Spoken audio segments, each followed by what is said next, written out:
దేవుని ఘనమైన నామమునకు మహిమ కలుగునుగాక. వీక్షిస్తున్న మీ అందరికీ మన ప్రభువైన యేసుక్రీస్తు నామములో శుభాభివందనాలు తెలియజేస్తున్నాం. ఈరోజు మన దేవుని వాగ్దానం యోబు గ్రంథము 8వ అధ్యాయము 6వ వచనం. నీ నీతికి తగినట్లుగా నీ నివాస స్థలమును వర్ధిల్ల చేయును. ప్రియమైన దేవుని సంగమా, మనము పాపులమై ఉండగా ప్రభు మనల్ని చూచి మనల్ని ప్రేమించి తన స్వరక్తం ఇచ్చి మనల్ని నీతిమంతులుగా మార్చుకున్నాడు. ఆయన రక్తం చేత కడగబడిన మనం ఇప్పుడు నీతిమంతులం. మన నివాస స్థలాలు వర్ధిల్లాలి అంటే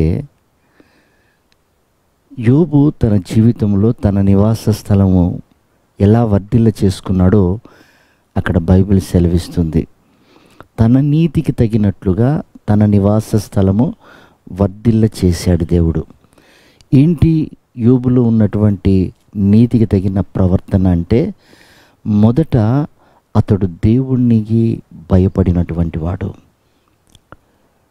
రెండవది, అతడు దేవుణ్ణి జాగ్రత్తగా వెతికినటువంటి వాడు.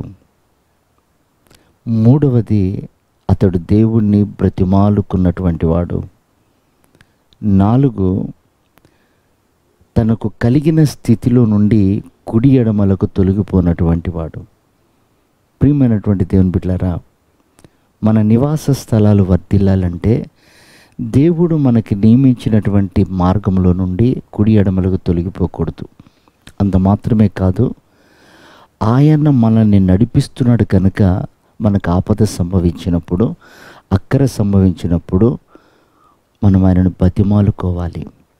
ఎందుకంటే ఆయన మనకు యజమానుడై ఉన్నాడు, ఆయన మనకు నాయకుడై ఉన్నాడు, ఆయన మన కాపరై ఉన్నాడు.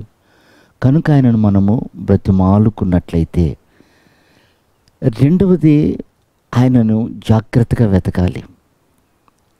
అంటే ఆయన ఎవరు? పరిశుద్ధుడు, సర్వశక్తి కలిగినటువంటి దేవుడు. ఆయనతో మాట్లాడాలన్నా ఒక క్రమం కావాలి, ఆయనను వెతకాలి అన్నా తగినటువంటి ప్రయాస కనపడాలి.